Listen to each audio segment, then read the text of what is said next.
Bonjour et bienvenue dans cette vidéo. Nous allons aujourd'hui discuter de la composition mais aussi de la représentation de l'air.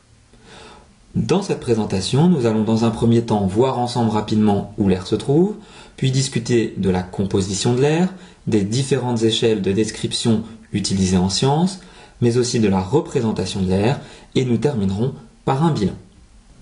Voyons ensemble où se trouve l'air. Certains corps célestes comme la Terre, Vénus ou Mars par exemple, sont entourés d'une enveloppe gazeuse. Cette enveloppe gazeuse est appelée atmosphère. On dira donc que la Terre est entourée de son atmosphère terrestre. Seulement voilà, l'atmosphère terrestre est composée d'air. C'est donc dans l'atmosphère qu'on retrouve l'air. Parlons maintenant de la composition de l'air. Pour ce faire, il faut absolument connaître M. Lavoisier, grand chimiste français, qui publie en 1789 son fameux traité élémentaire de chimie. Il y mentionne ses découvertes sur la composition de l'air grâce à une expérience qu'il a réalisée en 1777. Et selon lui, l'air est composé d'un mélange de gaz. D'un premier gaz appelé diazote qui est majoritaire et d'un second gaz qu'il appellera le dioxygène. Depuis 1947, des analyses plus précises indiquent que l'air de l'atmosphère contient en fait 78,1% de diazote, 20,9% de dioxygène. On a donc bien ici les deux gaz découverts par M. Lavoisier, avec le diazote qui est bien le gaz majoritaire, mais il y a dans l'air d'autres gaz, comme par exemple l'argon, où le pourcentage est inférieur à 1%, ou encore le dioxyde de carbone, l'ozone, etc. Si on représente ça sous la forme d'un camembert, on voit bien que le diazote est clairement le gaz majoritaire, suivi du dioxygène. Les autres gaz ne sont présents qu'à 1% environ. Une remarque importante, le dioxygène est le gaz nécessaire à notre respiration, mais pour autant, ce n'est pas le gaz majoritaire dans l'air. En effet, c'est bien le diazote qui est majoritaire. Pour simplifier les choses, on dira que dans l'air, il y a 80% de diazote et 20% de dioxygène. On oubliera tous les autres gaz. Discutons maintenant ensemble des différentes échelles de description dont on dispose en sciences. Il en existe trois. La première est l'échelle astronomique. On l'utilisera lorsque l'objet étudié est si grand ou si éloigné de l'observateur qu'il est impossible pour lui de le décrire convenablement à l'œil nu. C'est le cas par exemple lorsqu'on étudie les galaxies ou encore les étoiles comme le Soleil. La deuxième échelle disponible est l'échelle macroscopique. On l'utilisera quant à elle davantage lorsque l'objet étudié est visible à l'œil nu. Les yeux suffisent donc à décrire l'objet de manière précise. Par exemple, lorsqu'on souhaite décrire l'allure de la tour Eiffel ou d'une fourmi. On utilisera enfin l'échelle microscopique pour tous les objets qui sont invisibles à l'œil nu et qu'on ne peut donc pas décrire autrement qu'en utilisant des outils adaptés, comme par exemple un microscope, d'où le nom microscopique. C'est le cas lorsqu'on veut décrire l'allure d'un virus, d'une bactérie ou d'un microbe. Parlons maintenant de la représentation de l'air. Nous allons dans un premier temps nous occuper de la représentation de l'air à l'échelle macroscopique. Rappelez-vous, l'échelle macroscopique, c'est lorsqu'on décrit ce qu'on voit à l'œil nu. L'air étant invisible à l'œil nu, le représenter n'a vraiment pas grand intérêt à l'échelle macroscopique. En effet, si on considère que dans ce récipient, il y a de l'air et qu'on vous demande de le représenter, finalement, il faut laisser le schéma tel quel. Représenter l'air à l'échelle macroscopique n'a donc absolument aucun intérêt. Passons maintenant à la représentation de l'air à l'échelle microscopique. Rappelez-vous, l'air est composé de 80% de diazote et de 20% de dioxygène. Sauf qu'on va ajouter un nouveau mot en disant que l'air est composé de 80% de molécules de diazote et de 20% de molécules de dioxygène. Pas de panique, je vais vous expliquer ce qu'est une molécule. Une molécule est en fait un objet extrêmement petit qu'il est impossible de voir à l'œil nu, ni même d'ailleurs avec un microscope classique. Une molécule est composée d'au moins deux atomes. Voici encore un nouveau mot, le mot atome. Les atomes sont présents partout autour de nous. On dit souvent qu'ils sont les grains de la matière, puisqu'ils composent tous les objets qui nous entourent sans exception.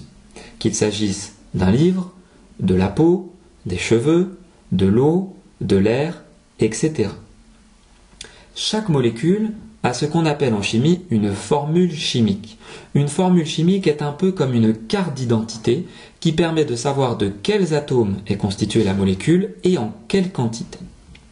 Il faut savoir que tous les atomes que l'on connaît à ce jour sont regroupés dans ce qu'on appelle la classification ou le tableau périodique des éléments que voici. Pour vous montrer que vous connaissez déjà un certain nombre d'atomes, on va en citer quelques-uns. Vous connaissez peut-être l'hydrogène, ou encore l'hélium, ce gaz qu'on utilise pour gonfler les ballons. Le carbone, l'azote, l'oxygène sont des atomes très connus. Le fluor est un atome que l'on retrouve dans le dentifrice. Le sodium et le magnésium se retrouvent dans la nourriture. L'aluminium, vous le connaissez puisqu'il constitue quasi exclusivement votre papier aluminium. On a également le chlore, le calcium, le fer qui est un métal, tout comme le cuivre, l'argent, l'or, ce métal si précieux, le mercure ou encore le plomb. Parmi ceux cités, vous en connaissez sûrement quelques-uns. Il faut savoir qu'un atome est extrêmement petit, si bien qu'il est impossible de le voir à l'œil nu. Pour vous donner une idée, pour avoir la taille d'un atome, il faudrait couper 1 cm en 100 millions de parts égales. Autant vous dire que c'est absolument impossible de voir un atome à l'œil nu. Pour simplifier les choses, on représentera donc un atome par une boule colorée. Chaque couleur sera attribuée à un atome bien spécifique. Évidemment, il n'est pas nécessaire de connaître tous les atomes qu'il y a dans la classification périodique des éléments. Ça n'aurait aucun sens. 4 atomes sont cependant très importants et doivent être connus. Il s'agit de l'atome d'hydrogène, que voici, et des atomes de carbone, d'azote et d'oxygène, ici entourés en rouge. Reprenons donc les 4 atomes, l'hydrogène, le carbone, l'azote et l'oxygène. Pour chacun de ces atomes, vous devez connaître le symbole, mais aussi sa représentation. Commençons par l'atome d'hydrogène. Son symbole est un H majuscule. On a finalement pris la première lettre du mot hydrogène. On le représentera par une boule blanche. Attention, cela ne signifie pas qu'un atome d'hydrogène est blanc. C'est une manière de représenter simplement un atome d'hydrogène. L'atome de carbone a quant à lui pour symbole un C majuscule. Là encore, il s'agit de la première lettre du mot carbone. On le représentera par une boule noire. Passons maintenant à l'atome d'azote. On pourrait penser que son symbole est un A majuscule, sauf que pas du tout, il s'agit en fait d'un N majuscule, puisqu'on a pris la première lettre du mot latin nitrogénium. Le mot nitrogène n'est plus utilisé en français, on utilise désormais le mot azote. L'atome d'azote est représenté par une boule bleue. Passons maintenant à l'oxygène. Son symbole est un O majuscule. Là encore, on a pris la première lettre du mot oxygène. On le représentera par une boule rouge. On dispose maintenant des représentations des atomes. On va donc pouvoir passer aux molécules. Rappelez-vous, une molécule est un assemblage d'atomes. Occupons-nous dans un premier temps de la molécule de dioxygène présent à 20% dans l'air. Le mot dioxygène peut être coupé en deux. Le préfixe di, qui signifie deux, et oxygène qui se rapporte à l'atome d'oxygène. On en conclut donc simplement que la molécule de dioxygène est composée de 2 atomes d'oxygène. Pour rappel, l'oxygène a pour symbole un O majuscule et est représenté par une boule rouge. On va donc pouvoir représenter la molécule de dioxygène. Il va pour ce faire falloir regrouper 2 atomes d'oxygène, autrement dit 2 boules rouges. On va les lier entre elles et on aura donc ici la représentation de la molécule de dioxygène. Passons maintenant à sa formule chimique. On l'a dit, le symbole de l'atome d'oxygène est un O majuscule. Pour indiquer qu'il y a 2 atomes d'oxygène, on va simplement mettre un 2 en indice. Attention à ne pas écrire la formule chimique comme ceci ou comme cela en mettant le 2 en exposant. La formule chimique du dioxygène est donc O2. Passons maintenant à la molécule de diazote. Le mot diazote peut être coupé en deux. Di qui signifie comme précédemment 2 et azote pour l'atome d'azote. La molécule de diazote est donc composée de 2 atomes d'azote.